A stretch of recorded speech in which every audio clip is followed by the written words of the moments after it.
Hi, my name is Lorena, and I chose to do task number 3, which is the question about US expansionism and how it differs from traditional US history, particularly taking examples from the Monroe Doctrine and all of that. So I'll begin just my own perspective from growing up in, the public school system and reading all these history books is I remember the United States was, explained to be this really successful, smart, brave um, establishment, we can call it, for going out of its way to find more land and more resources for its people. And now I know that the reason why I thought this is because there are so many books and historians that highlight all of these positive things, but they fail to mention how they hurt others while doing so. So, the clear example that comes to mind that is pretty relevant is the idea of Thanksgiving and how, as kids, we all believe it's a celebration of coming together and being thankful, being grateful, accepting your neighbors, when in reality it was the heroes of this story who were the ones taking full advantage of the communities, taking from the land, abusing the land, violating rights, exploiting others, and all of the horrific things that we know now.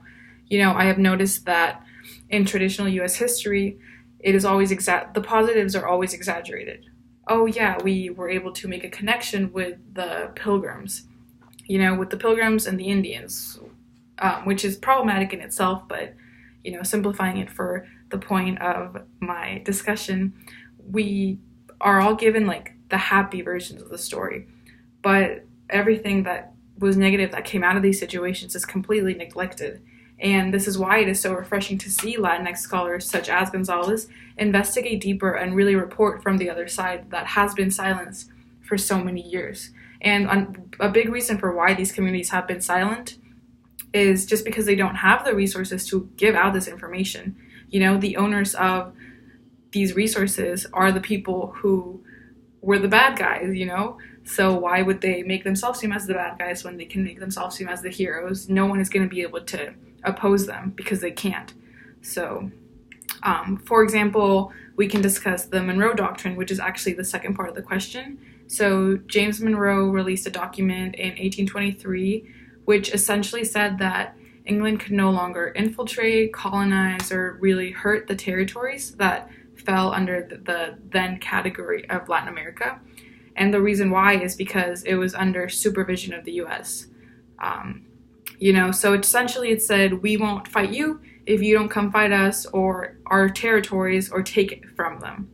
So in traditional US history, this doctrine is really exemplified as one of the first times that, the US established itself as a nation and really set boundaries, especially towards England. And, there's a lot of things between then, but this was one of the first times that it was really like they were trying to put a stop because it was supposed to be protected. They're protecting their territories. And like I said, I learned about it thinking it was necessary to protect the Western Hemisphere, which is, how it's referred to. However, Gonzalez points out that it wasn't so much about protection as it was about greed, which I think many Latinx scholars can agree on. So the way that we are taught about this doctrine implies that the US was looking out for its people and its land and protecting them from Europe, when in fact it just wanted to claim the land for itself and claim those resources for itself. And so this is highlighted actually on page 38 of the book through the quote on page 38, where Gonzalez explains a little bit of the doctrine, and it says, Latin American countries were henceforth, and this is in quotations, henceforth not to be considered as subjects for future colonization by any European powers.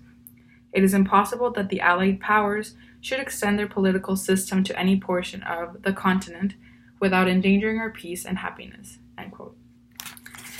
So, however, as Gonzalez points out, the protection really wasn't even there, as European governments successfully pursued more than a dozen major interventions, and this is a quote from the book on page 38 as well.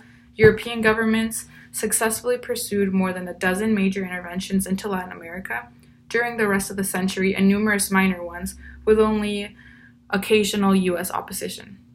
So to conclude this particular point, I guess the real distinction between how traditional US history and education talks about expansionism and how Indigenous or Latinx voices discuss it is how U.S. literature, especially the older ones, I think they are getting better as people are becoming more aware, but still problematic. They really talk about expansion as this brave act, as something that we had to do, and something that the U.S. is smart enough to do, good enough to do, when really it is a lot more about greed and finding the easy solutions. And you don't really get that until you read from the Indigenous voices, from the Latinx voices, the ones who were hurt. So kind of just to tie this into how U.S. history and literature, the idea of manifest destiny is very enforced, particularly, I think, in junior highs and high school. So basically, manifest destiny, it's the idea that we were meant to explore, that it is our right and, it's just what we're meant to do, our destiny, to explore more land and look for more resources, find more opportunities. So this obviously differs from marginalized voices because the Anglo academics are the ones who now benefit from the manifest destiny. Their grandparents, their parents, their lives might not be easy, but they are a lot easier than the people who are on the losing side of the battle. They didn't lose because it was never a fair battle to begin with, and we know that, but the people who are putting the information out, they have the power and they're not going to call themselves the bad guys. So I think that this is a really important way of distinguishing the literature is in American or in U.S. history, it's very biased, whereas Indigenous voices are more telling the story how it is because they're not going to be gaining anything from it anymore. Like the land is already taken, everything's already established the way that it is, but they just want their voices to be heard, which is, I think, one of the biggest distinctions is, the difference in bias and the difference in how they take blame.